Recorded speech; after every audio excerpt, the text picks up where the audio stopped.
Today we're unbound and unbent, and we're gonna talk about it. We start with Alice Rivers, who's just hanging out in Harrenhal, being spooky, using superstition and cowardice to thwart her enemies here. Everybody who approaches, she scares them away with ghost stories, complete with cool special effects. Like, she puts on the smoke machine, she has the goat walk around, which I think she works into the goat to be able to, get a lay of the land. So, when she tells Eamon later that, oh, I saw Vhagar flying away, she probably saw him through the eyes of the goat, who was out there just hanging out and looking around, because she seems very busy here with Eamon and everything else. Like, she's sewing stuff when we see her. It's just her by herself taking care of this place. Eamon killed everybody else. She uses the lightning machine, which is like some flashing lights, and she's wiggling a big old saw, to make the scary noises, and then somebody's playing a theremin to make it sound like ghosts. On cue, she gets the bats to make her a Batman-esque ninja smokescreen.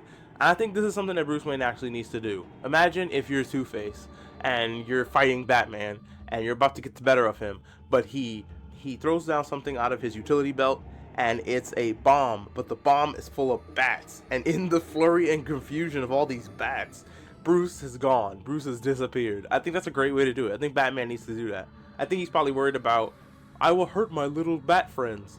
They don't need to be real bats, Bruce. You can get hologram bats or whatever. Not only is Eamon alive, he's relatively okay. Thanks, Alice, with your cool maester powers. She does seem to be helping Eamon get better. Poor bastard is having nightmares about A, Vhagar, and B, Aegon burning in fire, which, hey man, that's your fault. That is totally on you. But for the most part, yeah, that was Vhagar, but you knew what you were doing when you told Vhagar to Dracarys when you did. And now you feel guilty about it. That's what this is. This is guilt, Eamon. She also calls Rhaenyra ungrateful earlier, which I thought was interesting. Even though she swears fealty to Rhaenyra and Daemon, she doesn't really seem to give a crap whether or not they keep what they have or not, because she has a new Targaryen to take advantage of to get Harrenhal. Whether or not she gets it, considering the Frey claim in the middle of the episode here, that remains to be seen. Alice can be your mommy. It's a lot more healthy than your actual mommy being your mommy. And hell, this is one way for Alice to get her way into marrying up and maybe getting Harrenhal. If, Eamon wants to go that direction. Will he remember her kindness? Or will he continue to be a jackass who goes, I don't even know or care about you? I think it's the latter. I think once he gets better, he's going to leave this place and completely abandon Alice. I think the spookiness that haunts this castle later in the future is the vengeful spirit of Alice. Right on schedule, here's the Frey mom, who came and is like, hey, I thought that we had a deal. What the hell's going on? You're gonna give away Harrenhal to a random motherfucker? And Rhaenyra's like, you can be that random motherfucker. Carnival Barker Rhaenyra's like, step right up, step right up. You there, do you have what it takes to win Harrenhal? All it takes is to slay Vhagar and Daemon, who's probably dead by now.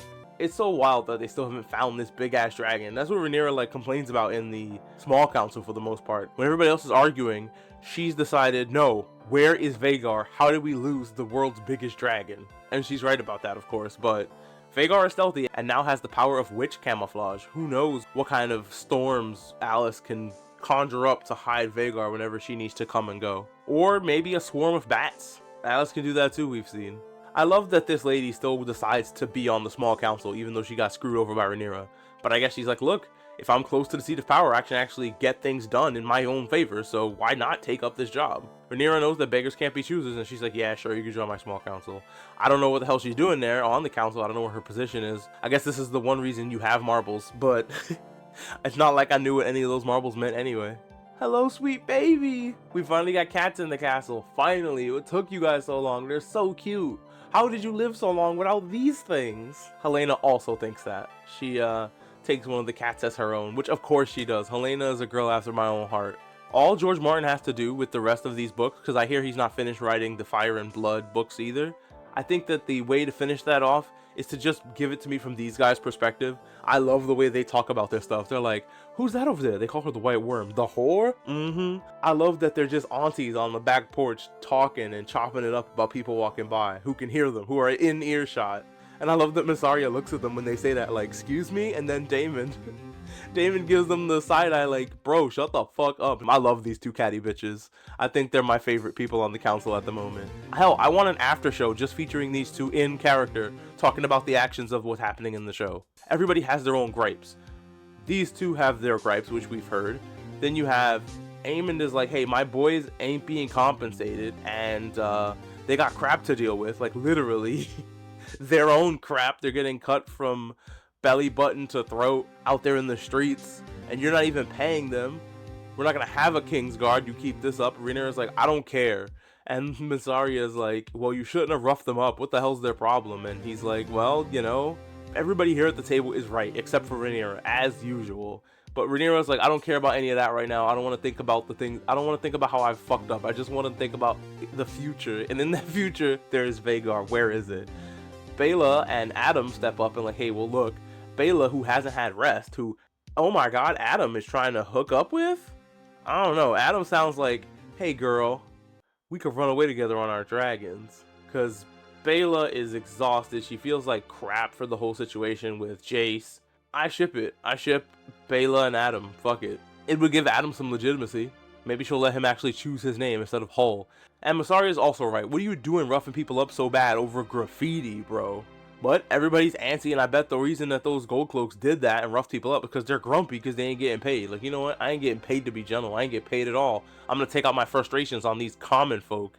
Unfortunately, usually the people who pay for law enforcement's anger is usually, unfortunately, their families. So this is a real thing that does happen. Aemon wins yet another fealty point. You know why? Because he's right.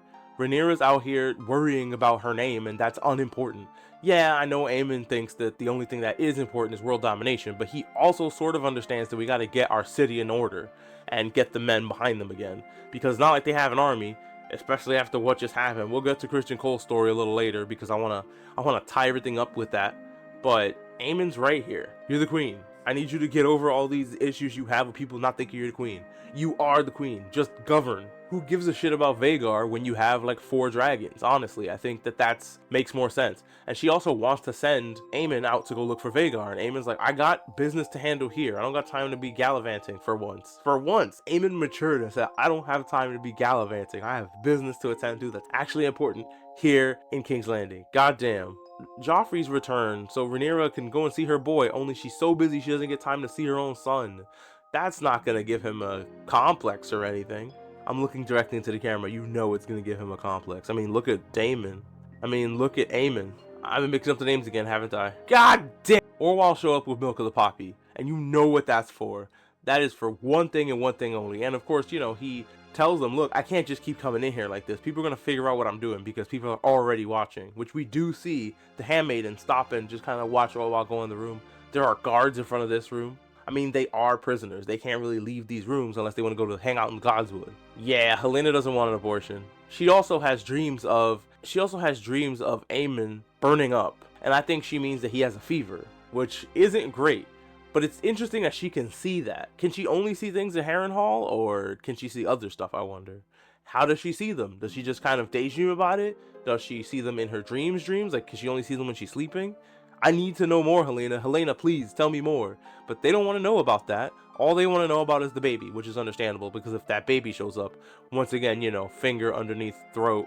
So, Alicent has what's best for her daughter in mind. She's like, look, this is not what you want. You don't want to just sit here and be a baby factory. That's not your job. I want more for you than that. Don't you want to be free? And Helena's like, yeah, but I like my kids. My children are the only thing that gives me joy outside of like bugs and chickens. And Alicent suffers with that the entire episode because, yeah, she loves her kids too, and I'm sure she loves her grandkids, but she also understands the greater scope of everything. If Helena gives birth, especially still here, that kid is history. That kid is toast. But thank you, Helena, on Aemon's condition. I was wondering what was wrong with him. Mysaria shows up and it's time for the toxic Yuri portion of the show. In this corner, you have Mysaria, who's absolutely right about being loyal to the queen. Mysaria, in the blue corner over here, doing it for the love of the queen, and also for the loyalty of the queen. And in the red corner, Alicent, who's had the love of the queen once upon a time, is maybe trying to use what little love the queen has left to actually get out of this whole thing alive. I definitely understand Mysaria thinking that Alicent is not just a prisoner and is part of the goings-on, not just the enemy, but also a rival for Rhaenyra's affections. So I'm down with this whole toxic Yuri catfight 3-way fighting stuff over Rhaenyra, who is like married. I need you guys to understand that she is married. And yes, Mysaria, she messes around with you, or she messed around with you that once. But damn. Alicent tries to pull the whole "we're women and we need to stick together" gambit, and also, you know what it's like to be in my position gambit, which We'll see where that takes them. Mysaria did not get where she is by lying to the queen, so she's not gonna start. And so they lock them back up when they do try to escape, because Allison has a really good escape plan. Allison Escape Plan is my favorite band from the mid to late 2000s, by the way. Big up to Allison also for taking the bullet of drinking moon tea for her daughter, because moon tea will mess you up. It'll tear up your intestines. And she took that bullet for Helena by lying and saying it was her that was the one that was pregnant. But now it's gone. There's no longer plan B sitting around for Helena to take just in case she changes her mind, which I don't think she will anyway. Mysaria is not dumb. She knows exactly what's going on, but good on Allison for doing what she did, or trying to. Again, Allison remains the only good character that I enjoy in this show. Even though I don't think in the book she's supposed to be a good person, she kinda is in this story. All of the stuff that happened to her kinda was pushed on her. She never wanted to really do anything that she's doing, except for, yes, right now she wants to escape with her daughter. That's the thing she definitely wants, but she didn't want to marry Viserys. She didn't want to bear all those kids for him and get into this whole mess. And while Alice's escape plan was pretty good, she didn't take into account the fact that Baela was probably going to be home still, essentially, because Adam and everybody else was pestering her to actually rest.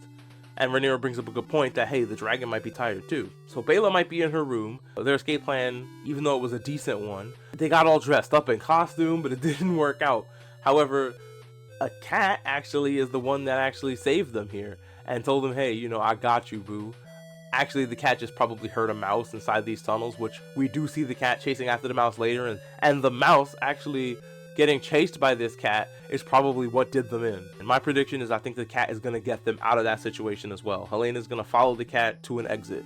Because these tunnels are so crazy, I don't think they're just trapped. I feel so bad for Helena thinking about these tunnels, as this is how they got to my son and killed him. They got through these tunnels, which she probably saw in a dream. And all the while she's like, we need to go get my daughter because we need to leave. And she also clocked her mom by going, hey, you have a tell when you lie. While everybody thinks that she's not competent or capable, all she's doing is sitting back in the cut, learning and listening and waiting. Honestly, Helena should be the queen of the Seven Kingdoms. You ever play against that one friend who crashes out when you beat him in a video game? And I mean crashes out. Like, he picks up the controller, he smashes it, and that's why his Mad Catz is destroyed. You know, the one that he makes you play with. But somehow you still beat him in Mario Party, and he is pissed about it. That's Uncle Ormond. Only this time, Uncle Ormond has a total authority over you and your being. You are his squire, and you have to deal with his bullshit. We get a whole scene demonstrating how terrified Daeron is of Ormond. Even though Daeron's face is on those coins that all those guys are getting to kill people, and it's slitting them from asshole to belly button. That's not Daeron's fault. Daeron doesn't have the heart to do that. It looks like everything he's going through, he's terrified to do it or terrified to disobey this man. He is not a squire, he is a prisoner, a pawn in this game, just like he plays with his uncle, who tells him the story of Dorne. And the queen there is, title drop, unbowed, unbent, and still isn't conquered to this day. Eventually we know they do get conquered by the Seven Kingdoms, but Daeron doesn't know that yet. It looks like from the story that Ormond loves him some Dorne. They were able to resist when Old Town wasn't. He's always admired them and is jealous of them for those reasons. And he's straight up being, again, a racist dickhead right to Daeron, to his face. Like, man, Targaryens fucking suck and I hate them. And man, don't you love those Dornish because they said, hey, fuck you, we don't have to take your shit. I love them. Poor Daeron looks like he's gonna piss himself every second. Please somebody rescue him. He's gonna get just burned alive with no trial or not even be able to speak his case. They're just gonna show up and go, you know what, fuck this. But then again, we did learn that Rhaenyra learned that Ormond doesn't like bad smells. So if I was Rhaenyra, I'd get Ulf to pick up what's left of Meleys and drop that rotten dragon right on this place. Fuck it. It's rotten, it stinks, it's terrible. Yeah, the people live in this town don't deserve that, but after what happened at the end of this episode, I feel like chaos is gonna break loose throughout the entire Seven Kingdoms. The way this episode ends leads me to think that we're gonna enter anarchy soon, right? Because everybody with standing armies is getting their armies absolutely decimated, and the only people who are gonna be able to stand up for themselves are the people themselves. I think we're gonna get an uprising of small folk. They're gonna start policing themselves. They ain't got gold cloaks to do it. They can't trust Rhaenyra's gonna keep them safe. They can't trust that anybody's gonna keep them safe. Ormond and Daeron took over and ruined this poor town. Imagine the word that's gonna get out from these people about their illustrious King Daeron, who tormented them during their stay in his town. Or the Rivermen, who were going to be like, hey, yeah, Aemon killed like everybody in succession at Harrenhal. Fuck those guys. You got the Vale super pissed off at Daemon, not just for killing his wife with a rock, but for demanding tribute at this time. King Aegon is everything that Larys said and worse. Poor Aegon starts a therapy session where he starts bitching and whining, and Larys pretty much reads him the right to tells him how horrible he is as a person. And Aegon has to sit there and kind of stew in that shit and then decide, fuck it, let's go back to that crap town and wait. He ran into that one Lannister that went overboard. Turns out he survived. It makes sense that this Lannister is back from the dead, air quotes, back from the dead. Even though the area they were going was rough, it was shallow as hell. And that was the problem, right? It was so shallow that it was going to tear up the undersides of the boat. So if he went overboard in a really shallow area like that, I definitely understand and see him surviving. Interesting, though, that he escaped all those murderous pirates. But he made his way to Rook's Rest, met up with Aegon somehow, and Larys, of course, and Aegon got the good ending by finally killing this motherfucker at Rook's Rest. I wonder now if Aegon takes it upon himself to like go, fuck it, I'm the ruler of Rook's Rest. Do you know who I am? Do you know who my father was? I'm King Aegon. Will anybody believe him? Who knows? But he does have a Lannister and a Strong with him, if people will believe that that's who they are. Remember, there's no like cameras or TV. Nobody really knows what any of the nobles look like. They just have to kind of take them at their word. So we'll see what happens. This particular story with the Gold Cloaks getting murdered reminds me a lot of the Blood on the Ice storyline in Skyrim, where if you don't hurry up and solve it, more people will just die, and Daemon did not solve it in time. Most, if not all, of the Gold Cloaks have been murdered straight up, with their guts hanging out on the outside. I think it's interesting that the guy who hates bad smells is making bad smells for everybody else. Like, that's how we'll get them. When you kill them, make it stinky. I will say, when Daemon went down that one hallway with the torch, he looked cool as hell, man. What do? He looked too cool. But Daemon also has an argument with Rhaenyra in the church about all this, and Rhaenyra's too busy focused on herself, and Daemon's like, hey, knock it off. Rule your kingdom, please. Who gives a fuck who's trying to thwart you or whatever? You're in charge right now. That is not important.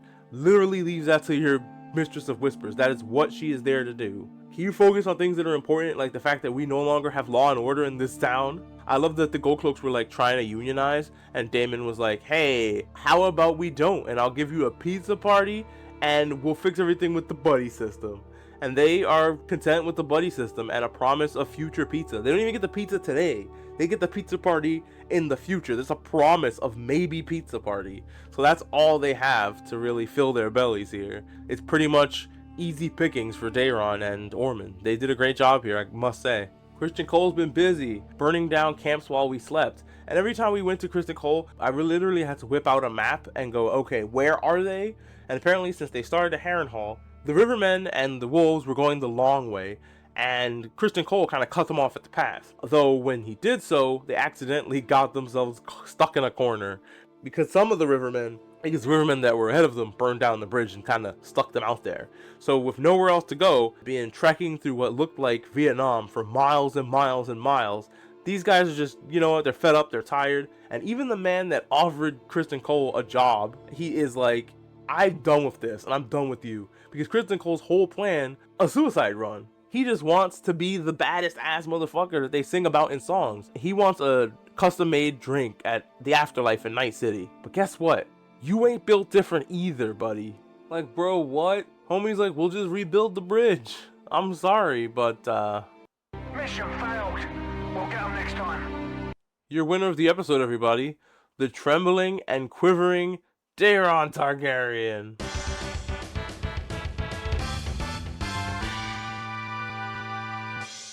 When I'm complaining about last week and saying that nothing happened in that episode, this episode is what I want. Stuff happened, and you don't even need to have battles or fights, conclusions to stuff that you put forward. And I know that's difficult for stuff that George Martin made, but try at least a little bit. In each episode, I want to see at least one conclusion or one answer to one question, at least. Finally, they've clawed themselves back from the abyss that was the last one, which was making me kind of go, do I really want to even watch this anymore?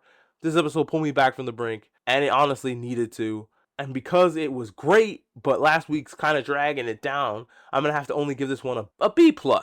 Don't be like Bela and Christian Cole. Know your limits. I love you.